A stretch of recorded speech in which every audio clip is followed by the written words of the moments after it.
আপনার নবী রাহমাতুল লিল আলামিন। আল্লাহু আকবার। উম্মতের জন্য আল্লাহ পাকের দরবারে শুধু কান্দে আর কান্দে। নবীর ইন্তিকালের দিনে আম্মা জান আয়েশা সিদ্দিকা রাদিয়াল্লাহু তাআলা আনহা বলেন, দুনিয়ার মানুষেরা রে, নবী যেদিন পৃথিবী থেকে বিদায় হইয়া যায়, আমার আপনার নবী ঠোঁট মুবারক নড়তেছে। এমত অবস্থায় আম্মা জান আয়েশা সিদ্দিকা রাদিয়াল্লাহু তাআলা আনহা বলেন, আমি আয়েশা, আমি আমার নবীজির ঠোঁট মুবারকে আমি কান লাগাইছি, কান লাগাইয়া শুনি নবী বিদায়ের কালেও বলে, আল্লাহুম্মা রব্বি উম্মতি। উম্মতের জন্য শুধু কান্দে আর কান্দে। আল্লাহ পাক রব্বুল আলামিন জিবরাইল ফেরেশতাকে বললেন, জিবরাইল যাও আমার নবীর কাছে যাও, নবীর কাছে যাইয়া নবীকে বলো নবী কেন কান্দে। আল্লাহর নবীর কাছে জিবরাইল ফেরেশতা এসে বললেন, ওগো নবীজি কেন কান্দেন আপনি? আপনি কি আপনার নাতি হাসান হুসাইন রাদিয়াল্লাহু তাআলা আনহুমা, আপনার কলিজা টুকরা নাতিদের জন্য কি আপনি কান্দেন, নাকি আপনার মেয়ে ফাতেমার জন্য আপনি কান্দেন? নবী বললেন, না না, আমি হাসান হুসাইনের জন্য কান্দি না। কারণ হলো আল্লাহর নবী বলেন, আমার হাসান হুসাইন দুজন জান্নাতের সকল যুবকের সর্দার হবে। আমার মেয়ের জন্য আমি কান্দি না, আমার মেয়ে ফাতিমা জান্নাতের সকল মহিলাদের সর্দারনি হবে। এই জন্য পর্দার ভিতরে মা বোনেরা গো, ফাতেমা রাদিয়াল্লাহু তাআলা আনহার মতো পর্দা করো, আমল করো, আল্লাহকে ভয় করো। দুনিয়াতে ইজ্জতও পাইবা, পরকালে জান্নাত পাইয়া যাইবা। হাদিস শরীফের মধ্যে নবীজি বলেন, যেই মহিলা 4টা কাজ করবে 8টা জান্নাতের মালিক সেই মহিলা হবে। সুবহানাল্লাহ কোন? কয়টা কাজ করলে? 4টা কাজ যে মহিলা করবে, নবী বলেন 8টা জান্নাতের মালিক সেই মহিলা হয়ে যাবে। 1 নম্বর, যে মহিলা 5 ওয়াক্তের নামাজ পড়বে, যেই মহিলা আল্লাহর হুকুম 5 ওয়াক্তের নামাজ পড়বে। 2 নম্বরে, যেই মহিলা রমজান মাস পাইলে রমজান শরীফের রোজাগুলি রাখবে। 3 নম্বরে, স্বামীর অধীনে থাকবে, স্বামীর কথা মতো চলবে, স্বামীকে শ্রদ্ধা করবে, স্বামীকে সম্মান করবে, স্বামী ছাড়া অন্য কারো সঙ্গে সম্পর্ক রাখবে না। 3 নম্বর, স্বামীর অধীনস্থে থাকবে। 4 নম্বরে, বেপর্দা হবে না, বেগানা পুরুষের সামনে যাবে না, পর্দাশীল হয়ে থাকবে। এই 4টা কাজ যে মহিলা করবে, আল্লাহর নবী বলেন 8টা জান্নাতের মালিক ওই মহিলা হয়ে যাবে।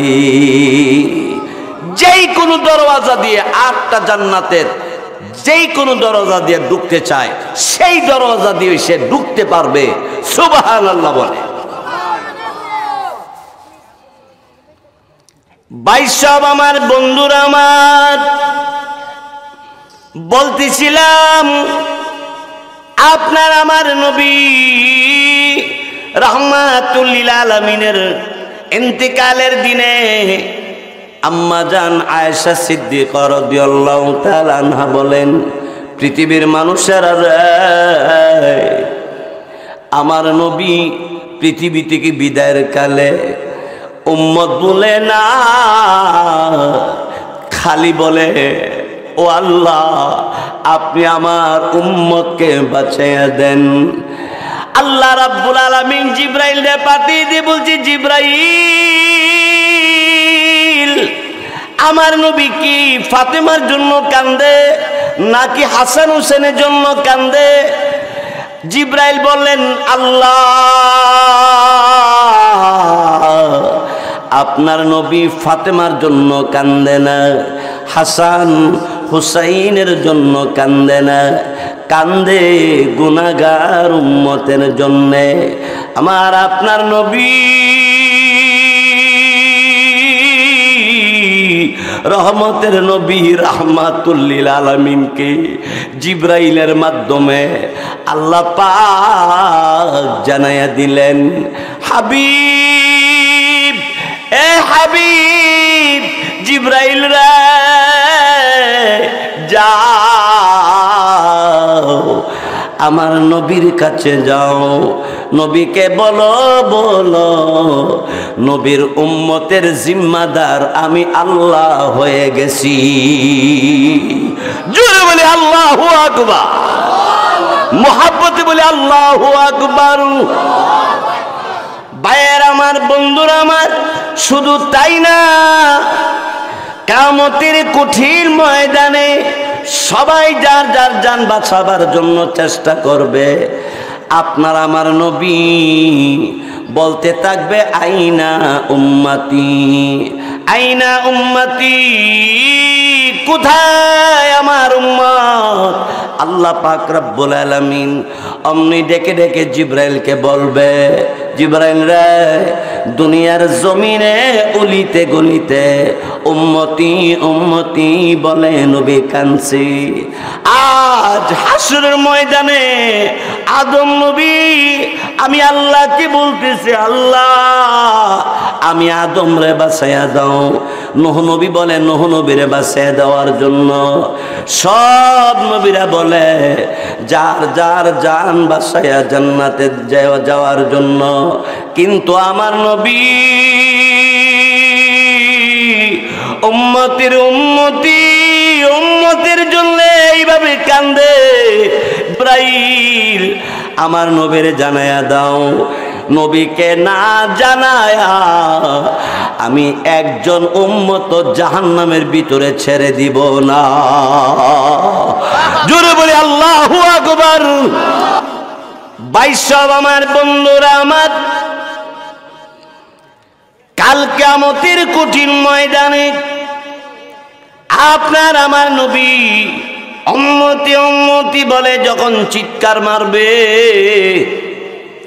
আর সব নবীরা জান্নাতের গেটের মধ্যে দাঁড়ায়া বলবে, ও আল্লাহ জান্নাতের গেট খুলিয়া দিলে আমি জান্নাতে ঢুকব। আল্লাহ পাক রব্বুল আলামিনের পক্ষ থেকে আওয়াজ আসবে, হে আদম নবী অপেক্ষা করতে থাকো, আখিরি জমানার নবী মুহাম্মদ মুস্তাফা সাল্লাল্লাহু আলাইহি ওয়াসাল্লাম যতক্ষণ পর্যন্ত জান্নাতের গেটে না আসবে এর আগে জান্নাতের গেট খোলা হবে না। আদম নবী জিজ্ঞাসা করবে, রব ইয়া রব কোথায় আইনা মুহাম্মদ, কোথায় মুহাম্মদ মুস্তাফা সাল্লাল্লাহু আলাইহি ওয়াসাল্লাম? আওয়াজ আসবে, আদম নবীরে নবীজি একটা দৌড় মারে ফল ছাড়াতে ফুলের গোড়ায়, আবার দৌড় মারে তিনি মিজানের পাল্লায়। হাসর ময়দানে সাজদায় পরে আল্লাহকে ডাকে আর বলতে থাকবে, প্রভু গো আমার গুনাহগার উম্মতকে মাফ কইরা দেন। বাইসব আমার আল্লাহর কুদরতি কদমে সাজদায় পড়ে নবীজি কাঁদতে কাঁদতে জারজার। কিন্তু আমার আল্লাহ পাক রব্বুল আলামিন ডাক দিয়ে বলবে জিব্রাইল ফেরেশতাকে, জিব্রাইল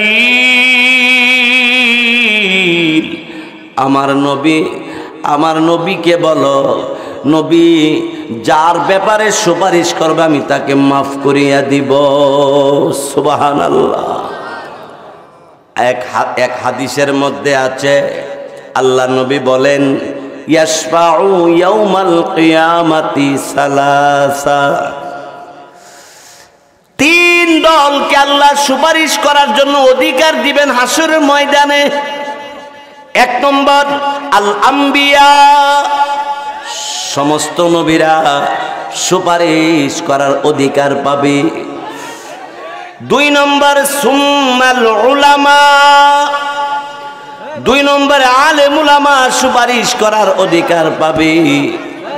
সুম্মা শুহাদা, তিন নম্বরে শুহাদায়ে কারাম, যারা ইসলামের জন্য, আল্লাহর জন্য, দ্বীনের জন্য শহীদ হয়ে গেছে, তারা সুপারিশ করার অধিকার পাবে। ও ভাই, নবীরা সুপারিশ করার অধিকার পাবে, ওলামাই কেরামও সুপারিশ করার অধিকার পাবে, শুহাদাই কেরামও সুপারিশ করার অধিকার পাবে। এই জন্যে এক হাদিসের মধ্যে আল্লাহ নবী ফরমান, ক্বালান নাবিয়্যু সাল্লাল্লাহু আলাইহি ওয়াসাল্লাম, কুন আলিমান আও মুতাআল্লিমান আও মুস্তামিআন আও মুহিব্বান। নবী বলেন, তুমি নিজে আলেম হও, তুমি যদি আলেম হতে পারো জান্নাতের মালিক হইয়া যাইবা। আর তুমি যদি আলেম না হতে পারো, আও মুতাআল্লিমান, তুমি আলেম ওলামার ছাত্র হইয়া যাও। আলেম ওলামার ছাত্র হইয়া যদি তুমি মারা যাও, তুমি জান্নাতের মালিক হইয়া যাইবা। তিন নম্বর আও মুস্তামিআন, নবী বলেন আলেম ওলামা যে বয়ান করে, মসজিদের মিম্বারে বসে বয়ান করে, বা বিভিন্ন জায়গায় ওয়াজ তাফসীর মাহফিলে বয়ান করে, ওই আলেম ওলামার বয়ান শুনে শুনে তুমি আমল করো, তাহলে ওই তুমি জান্নাতে যাইবা। চার নম্বরে নবী বলেন আও মুহিব্বান, নবী বলেন তুমি চার নম্বরে হক্কানি আলেম ওলামাকে তুমি মহাব্বত করো।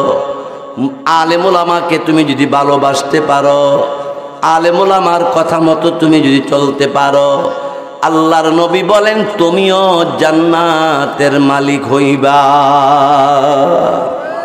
এই জন্যে আমার ভাইয়েরা, বন্ধুরা আমার, দীর্ঘ সময় দুনিয়াতে আমরা থাকবো না। দুনিয়া থেকে একদিন আমাকে আপনাকে যেতেই হবে। এই পদ্মকুট বিশাল বড় বাজার, এই বাজারে কত ব্যবসায়ী, বড় বড় ব্যবসায়ীরা দুনিয়া থেকে বিদায় হয়ে গেছে। এই পদ্মকুট বিশিষ্ট সর্দার মাতবর প্রধান যারা ছিল, অনেকেই কবরে শুয়ে গেছে। আপনার আমার বয়সের অনেকেই কবরে গেছে গা, ঠিক কিনা জোরে কন? আপনারও আমারও যাইতে হবে কবরে, জোরে বলুন ঠিক কিনা? হাদিস শরীফের মধ্যে নবী বলেন, আল কবরু রাউজাতুম মিন রিয়াজিল জান্নাহ, আল কবরু রাউজাতুম মিন রিয়াজিল জান্নাহ আও হুফরাতুম মিন হুফারিন নার। নবী বলেন, কবর কারো জন্য জান্নাতের বাগান হবে, আর কারো জন্য জাহান্নামের আগুনের গর্ত হবে। এই ভাই, আমি আপনাদেরকে বলি শুনেন, ঈমান, শিরিক মুক্ত ঈমান, গুনাহ মুক্ত জীবন, বেদাত মুক্ত আমল, কথা তিনটা মনে রাখবেন। এক নম্বর শিরিক মুক্ত ঈমান, গুনাহ মুক্ত জীবন, বেদাত মুক্ত আমল যদি করে যাইতে পারেন, তাহলে কবরটা জান্নাতের বাগান হয়ে যাবে। জান্নাত আল্লাহ রাব্বুল আলামিন ওই শিরিক মুক্ত ঈমান ওয়ালা, বেদাত মুক্ত আমল করনে ওয়ালা গুনাহমুক্ত জীবনওয়ালা দুনিয়া থেকে বিদায় হওয়ার পরে আল্লাহ পাক তাকে ইল্লিগিন নামক জায়গায় রাখবেন। আর আল্লাহ তাআলা তাকে জান্নাতের ভিতরে সালাম পেশ করবেন। কোরআনুল কারীমের ভিতরে আল্লাহ তাআলা ফরমান, সালামু কাওলাম মির রাব্বির রহিম।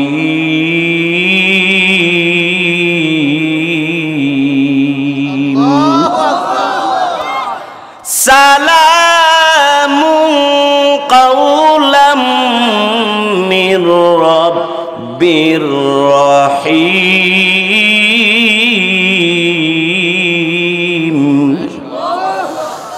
আল্লাহ তাআলা জান্নাতি মানুষদেরকে বলবে, ও জান্নাতীরা শুনো, তোমাদের সাথে কথাবার্তা বলবো পরে, আগে আমার সালাম গ্রহণ করো। এই জন্যে কিতাবের মধ্যে আছে আদম আলাইহিস সালামকে আল্লাহ সর্বপ্রথম সালাম শিখাইছিলেন। সুবহানাল্লাহ, জোরে কর। আদমকে আল্লাহ সালাম শিখাইলেন সর্বপ্রথম। ও ভাই, এক হাদিসের মধ্যে আছে আল্লাহ নবী বলেন, আসসালামু কাবলাল কালাম। সালাম হবে আগে, কথাবার্তা হবে পরে। যখনই যার সাথে দেখা হবে একে অপরে আগে সালাম দিয়ে দিবেন। সালামটা কিভাবে দিবেন? আসসালামু আলাইকুম ওয়া রাহমাতুল্লাহ। শুদ্ধভাবে আসসালামু আলাইকুম ওয়া রাহমাতুল্লাহ। উত্তরটা দিব কিভাবে? ওয়া আলাইকুমুস সালাম ওয়া রাহমাতুল্লাহ। হ্যাঁ, মিমসিন পেশ মুস, ওয়া আলাইকুমুস সালাম ওয়া রাহমাতুল্লাহ। এইভাবে সালাম উভয়ের মধ্যে জারি থাকবে। একে অপরকে সালাম দিবে, আবার সালামের জবাব দিবে। ওই দুইজনের মধ্যে আল্লাহর পক্ষ থেকে রহমত নাজিল হতে থাকবে। সেই জন্য আমরা প্রত্যেকে আগে ভাগে সালাম দেওয়ার চেষ্টা করব। আল্লাহ আমাদের সবাইকে তৌফিক দান করুক, বলেন আমিন।